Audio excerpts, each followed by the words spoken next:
आज मुख्यमंत्री योगी आदित्यनाथ अयोध्या में थे, जहां उन्होंने रामलला और हनुमानगढ़ी पहुंचकर दर्शन पूजन किया और फिर जन्मभूमि परिसर में मंदिर निर्माण के काम का निरीक्षण किया।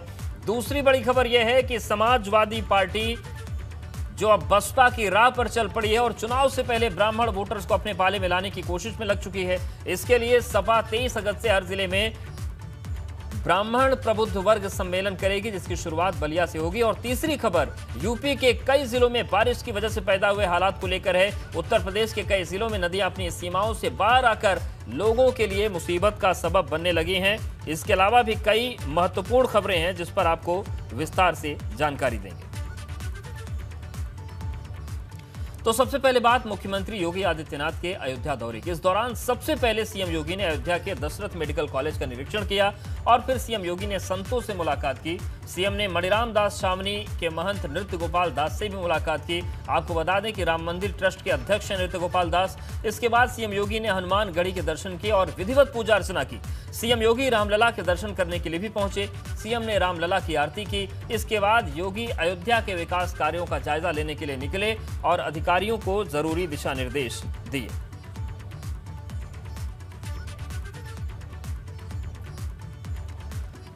अयोध्या में सीएम योगी ने राजर्षि दशरथ मेडिकल कॉलेज का निरीक्षण किया और यूपी में मेडिकल सुविधा को लेकर पुरानी सरकारों पर हमला बोलते हुए कहा कि भाजपा सरकार में लोगों की सेहत सबसे बड़ी प्राथमिकता है। 19-20 में हम लोगों ने 8 नए मेडिकल कॉलेजेस को एमसीआई का अप्रूवल लेकर के प्रारंभ किया। वे सफलतापूर्वक संचालित हो रहे हैं। इस सत्र में हम 9 नए मेडिकल कॉलेजेस का अप्रूवल लेने के लिए आवेदन किए हैं, जिनका अब मेडिकल काउंसिल ऑफ इंडिया को नेशनल मेडिकल काउंसिल के रूप में मान्यता दी गई है। तो एनएमसी का इंस्पेक्शन और उसके अप्रूवल की प्रत्याशा में हम लोगों ने नए 9 मेडिकल कॉलेजेस को तैयार किया। तो उसी के निरीक्षण में हम लोग निकले हैं।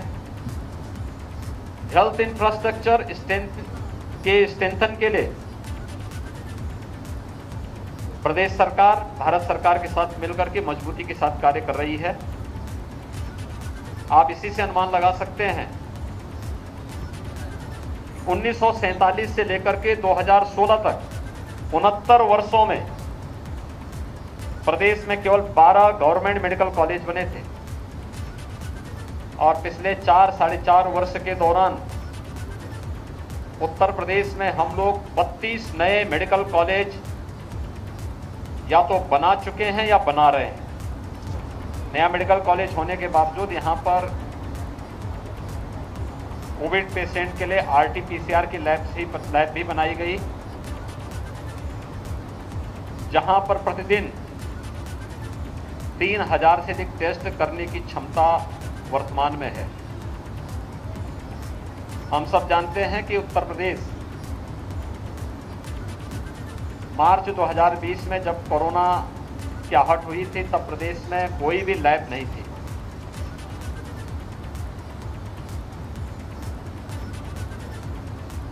हमें सैंपल जांच करने के लिए यूपी के बाहर भेजना पड़ता था, एनआईबी पुणे भेजना पड़ा था। लेकिन आज हमारे पास 3 लाख से अधिक टेस्ट करने की क्षमता अकेले उत्तर प्रदेश में है। उत्तर प्रदेश विधानसभा चुनाव में अब चंद महीने ही बाकी, ऐसे में भाजपा भी अपनी रणनीति बनाने में जुटी है। हाल ही में भाजपा ने अपने 22 प्रकोष्ठों और 26 विभागों के पदाधिकारियों के नाम की घोषणा कर दी और अब इनकी एक बैठक सोमवार को बुलाई गई है। 2022 विधानसभा चुनाव के लिए इस बैठक को बेहद अहम माना जा रहा है, जिसमें चुनाव की तैयारी को लेकर चर्चा की जाएगी। जिन विभागों के पदाधिकारियों की तैनाती की गई है उनमें चुनाव प्रबंधन, नीति विषयक शोध विभाग, मीडिया संपर्क विभाग और आईटी विभाग बेहद खास हैं। इन सभी विभागों की चुनाव में भूमिका को लेकर कल होने वाली बैठक में चर्चा होगी। साथ ही प्रकोष्ठों और विभागों के पदाधिकारियों को इससे जुड़ने के निर्देश दिए जाएंगे। देखिए, भारतीय जनता पार्टी की संगठन की विभिन्न क्षेत्रों के लिए लोगों को जिम्मेदारी दी जाती है। इस तरह से 22 प्रकोष्ठ और 26 विभाग का गठन हुआ है। उसमें लोगों को जिम्मेदारियां दी गई हैं, संयोजक की, सह संयोजक की,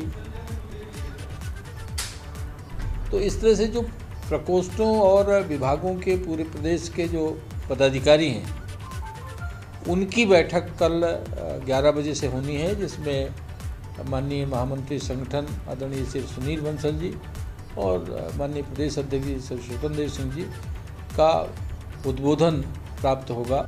बीजेपी ने 2022 के विधानसभा चुनाव को लेकर अपनी तैयारियां और तेज कर दी हैं। सोमवार को बीजेपी मुख्यालय पर पार्टी के जो नवनियुक्त विभाग हैं, जो प्रकोष्ठ हैं, उसके सभी संयोजक और सह संयोजकों की एक बैठक बुलाई गई है। माना जा रहा है कि 2022 के विधानसभा चुनाव के लिए इस बैठक में जो रोड मैप है वो तैयार होगा, क्योंकि इनमें जो विभाग हैं उनमें चुनाव प्रबंधन है, मीडिया है, आईटी है, जो प्रकोष्ठ है उसमें भी कई महत्वपूर्ण प्रकोष्ठ शामिल है जिनकी चुनाव के दौरान भूमिका काफ़ी बढ़ जाती है। इस बैठक के जरिए कोशिश यही होगी कि 2022 के चुनाव के लिए जो रोड मैप है उसे तैयार किया जाए। कैमरा जितेंद्र के साथ अनुभव शुक्ला, एपी गंगा, लखनऊ। यूपी विधानसभा चुनाव 2022 के मद्देनजर लगता है कि तमाम सियासी पार्टियों का फोकस ब्राह्मण वोटों पर टिक गया है और बसपा के बाद अब सपा ने भी ऐसी रणनीति बना ली है। सपा अध्यक्ष अखिलेश यादव ने आज लखनऊ में ब्राह्मण नेताओं के साथ बैठक की। यह बैठक करीब 3 घंटे से ज्यादा चली। इसमें पूर्व विधानसभा अध्यक्ष माता प्रसाद पांडे, पूर्व मंत्री मनोज पांडे और अभिषेक मिश्रा के अलावा सनातन पांडे भी मौजूद रहे। इस बैठक में कहा गया है कि पार्टी के नेता बीते 4.5 साल में ब्राह्मण समाज पर जो अन्याय हुआ है, उनका उत्पीड़न हुआ है, उसे प्रमुखता से उठाएं। साथ ही ऐसे लोगों के साथ संपर्क भी करें। आपको बता दें कि यूपी में करीब 13% ब्राह्मण वोट माना जाता है।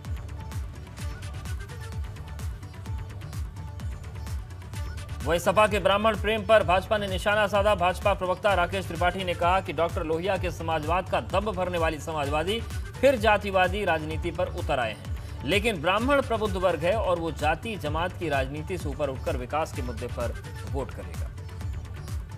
समाजवाद का दम भरने वाली समाजवादी पार्टी आखिरकार अपने जातिवाद के एजेंडे पर फिर उतर आई है। एक समय में केवल जाति विशेष और उसमें भी परिवार विशेष के लोगों को उपकृत करने वाली समाजवादी पार्टी कब तक जाति के कार्ड खेलती रहेगी। उत्तर प्रदेश अब जाति जमात की राजनीति से ऊपर उठ चुका है। उत्तर प्रदेश अब विकास के मुद्दे पर आगे बढ़ रहा है। 2022 के यूपी विधानसभा चुनाव के लिए विकासशील इंसान पार्टी यानी कि वीआईपी बिहार के बाद अब यूपी में भी अपना विस्तार बढ़ाने की जुगत में है। पार्टी निषाद वोटों को अपने पक्ष में करने में जी जान से लगी है।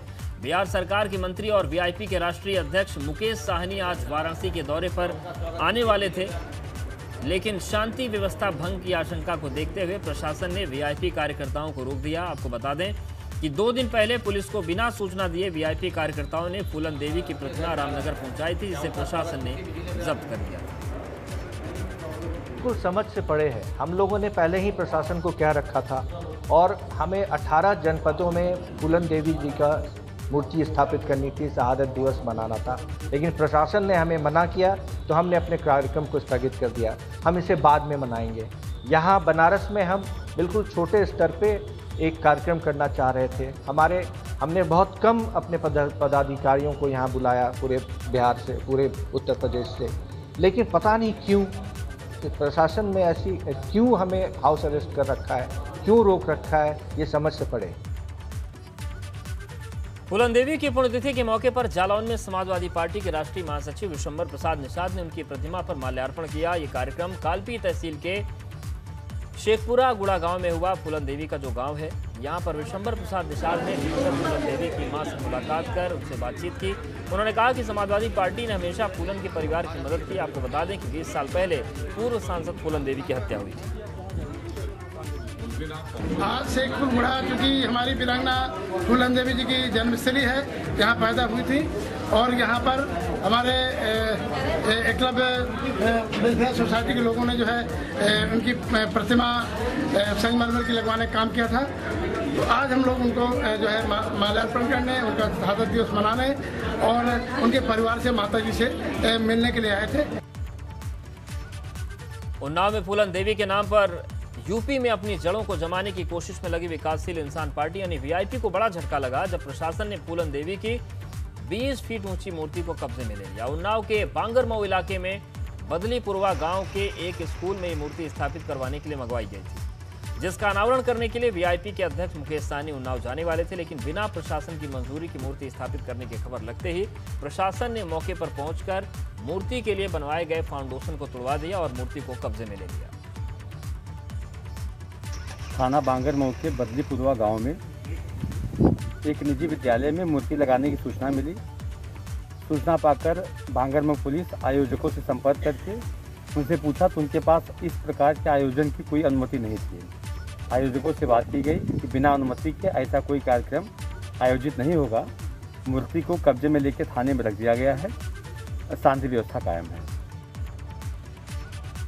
अपर मुख्य सचिव गृह अवनीश अवस्थी ने आज आजमगढ़ पहुंचकर सीएम योगी की महत्वाकांक्षी पूर्वांचल एक्सप्रेसवे का निरीक्षण किया। उन्होंने कहा कि काम करीब करीब पूरा हो चुका है और जो बचा है वो 1 हफ्ते में पूरा हो जाएगा और संभावना है कि 15 अगस्त से इसे शुरू किया जा सकता है। अवनीश अवस्थी के मुताबिक सीएम योगी ने फैसला लिया है कि पूर्वांचल एक्सप्रेसवे के बगल में इंडस्ट्रियल कॉरिडोर बने, जिसके लिए किसानों को तैयार किया जाएगा। आपको बता दें कि पूर्वांचल एक्सप्रेसवे लखनऊ से आजमगढ़ होते हुए गाजीपुर तक जाएगा। इसकी कुल लंबाई 341 किलोमीटर है। 2017 में प्रधानमंत्री नरेंद्र मोदी ने आजमगढ़ से इस रोड का शिलान्यास किया था, जिसे पूर्वांचल के विकास के लिए मील का पत्थर बताया जा रहा है। 50 मिनट से मैंने शुरू किया है और आज 3:30 अभी यहाँ बज रहे हैं और जगह जगह हम लोग रुकते हुए आ रहे हैं। मेरे ख्याल से अगले हफ्ते तक पूरा हमारा मेन कैरेज में थ्रू हो जाएगा, यानी हम पूरी सड़क पास कर जाएंगे और हम डीएम आजमगढ़ साहब को कहेंगे कि अगली बार जब लखनऊ आए तो वो सड़क के थ्रू ही आए। तो ये एक पूरे पूर्वांचल के लिए बहुत बड़ी देन है।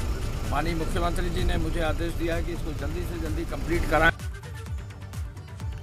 यूपी भाजपा के उपाध्यक्ष और एमएलसी अरविंद कुमार शर्मा ने आज गाजियाबाद का दौरा किया। इस दौरान आईटीएस कॉलेज में राष्ट्रीय व्यापार मंडल और सामाजिक संस्था लोक प्रहरी की ओर से उनका स्वागत किया गया। उन्होंने कहा कि तकनीक के जरिए किसानों से लेकर व्यापारियों की स्थिति बेहतर की जा सकती है। AK शर्मा ने कहा कि प्रदेश में उन्हें जो भी जिम्मेदारी मिली है वो उसको बखूबी निभाएंगे। उन्होंने कहा कि प्रदेश में योगी सरकार लगातार जनता के हर काम को करने के लिए प्रतिबद्ध है।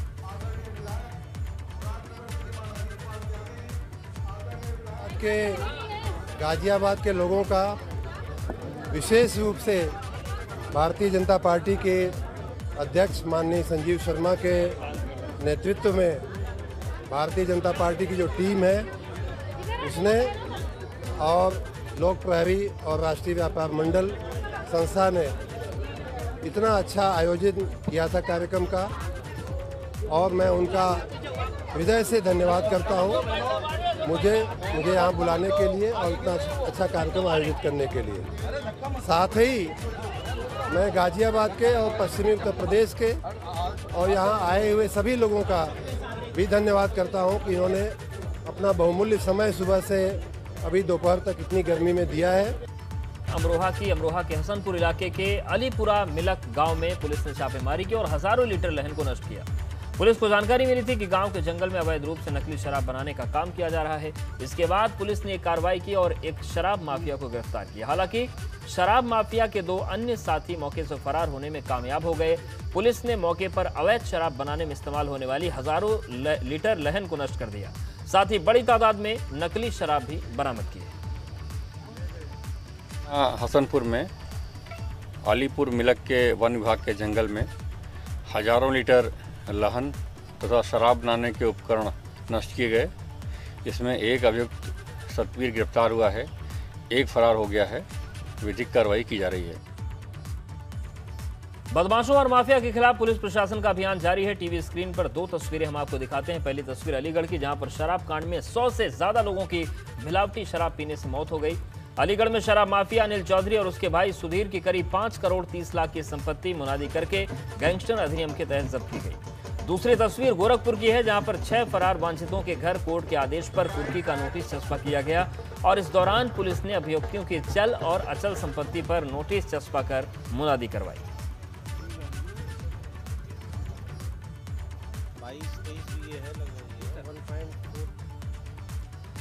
आगरा में चंबल के बिघड़ में तंत्रमंत्र करके 3 साल के एक मासूम की बलि का मामला सामने आया है। गांव वालों की सूचना पर पुलिस मौके पर पहुंची और गड्ढा खुदवाकर मासूम बच्चे का शव बरामद किया गया। मामला पिनाहट थाना क्षेत्र के जोधपुरा गांव के पास का है। फिलहाल पुलिस मामले की जांच कर रही है। हम लोग का कल रात पिनाहट थाना क्षेत्र के अंतर्गत एसपी रूरल ईस्ट क्षेत्र में ये सूचना मिला था लगभग 10 बजे के आसपास। ऐसे एक बच्चे का इस तरह का वहाँ पे ज़मीन में गड़ा दिया, इस तरह सूचना मिला। उसके आधार पर पुलिस मौके पर पहुँचा था। वहाँ पे बहुत भीड़ मिली, वहाँ का लोग भी उनका कुछ आसपास लोगों ने कुछ बताया होगा इस तरह की चीज़ अभी भी हुआ। वहाँ पर तो उन्होंने ब्लड डेथ कोशिश कर दिया, फिर भी पुलिस ने उसको पोस्टमार्टम कराने के लिए पेशेंट मेडिकल भेज दिया है। और हम लोग वहाँ पे जो सूचना मिली है उस सूचना के आधार पर आगे इन्वेस्टिगेशन जारी कर रहे हैं हम लोग। अभी तक उस बच्चे का पहचान हुआ नहीं। फिरोजाबाद में खारजा नहर में हो रही कटान से इन दिनों हालात बदतर हैं। नहर का पानी ग्रामीण इलाकों तक पहुंच चुका है और अब नहर के आसपास बसे लोगों को घरों में बाढ़ का पानी घुसने का डर सताने लगा। ऐसे में अब लोग खुद ही बचाव के काम में जुट गए हैं, लेकिन स्थानीय प्रशासन अब तक लोगों की मदद के लिए सामने नहीं आया है।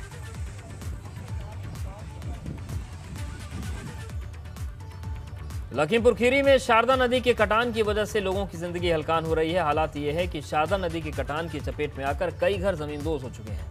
आपको भी हम ऐसी ही तस्वीरें दिखाते हैं जहां पर देखते ही देखते एक घर नदी में समा गया।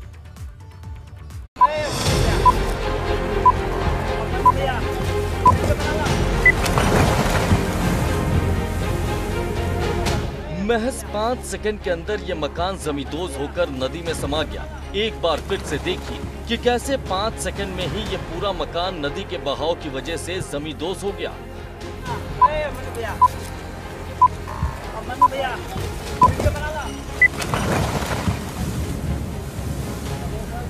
तस्वीरें लखीमपुर खीरी जिले की, जहां पर शारदा नदी उफनाई हुई है और नदी के कटान की वजह से लोगों की परेशानी बढ़ रही है। हालात ये है कि नदी के किनारे मौजूद कई घरों को अब तक शारदा नदी निगल चुकी है और ऐसे ही एक मकान के शारदा नदी में समाने की तस्वीर कैमरे में लाइव कैद हुई है।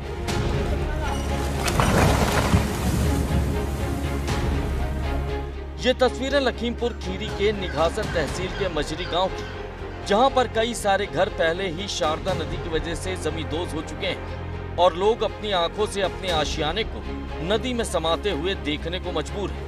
ग्रामीणों ने बताया कि वो कई बार प्रशासन से इस बात की अपील कर चुके हैं कि उनके आशियाने को नदी के कटान से बचाने का इंतजाम किया जाए। बावजूद इसके प्रशासन की ओर से उन्हें कोई मदद नहीं मिली और इसका नतीजा आपके सामने है, क्योंकि यहाँ पर उफनाई हुई शारदा नदी लोगों के आशियाने को जमींदोज कर रही है और लोग तमाशबीन बनकर अपने आशियाने को उजड़ते हुए देख रहे हैं। Bureau report, ABP Ganga.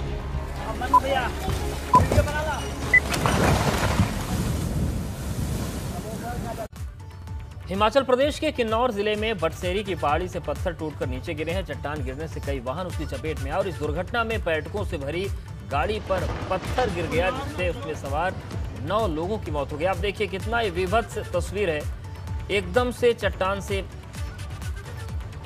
पूरा मलबा गिरा, पहाड़ी टूटी और ये चट्टान सीधे एक बस पर गिरे, जिससे बस में सवार 9 लोगों की मौत हो गई, जबकि 3 लोग गंभीर रूप से घायल हुए हैं। घायलों को सांगला रेफर किया गया है। गाड़ी में सवार पर्यटक दिल्ली और चंडीगढ़ से हिमाचल प्रदेश घूमने आए थे। भूस्खलन होने से बास्पा नदी पर बना पुल टूट गया है, जिससे गांव का संपर्क देश दुनिया से कट गया। आप देखिए एक धमाके की तरह यहां से पत्थर टूटे और पूरा का पूरा पुल जमींदोज हो गया और बस भी इसकी चपेट में आई। 9 लोगों की मौत हुई। आप देखिए 32 सेकंड में ये पूरा विनाश हुआ और देखिए किस तरीके से ये पुल टूट रहा है। और इसको लेकर मुख्यमंत्री ने भी ट्वीट किया है। हिमाचल प्रदेश के किन्नौर में भूस्खलन से हुआ हादसा अत्यंत दुखद है। प्रभु श्री राम से दिवंगत आत्माओं के शांति और दुर्घटना में घायल हुए लोगों के शीघ्र स्वास्थ्य लाभ प्राप्त होने की कामना करता हूं। मेरी संवेदनाएं शोक संतप्त परिजनों के साथ हैं। ओम शांति।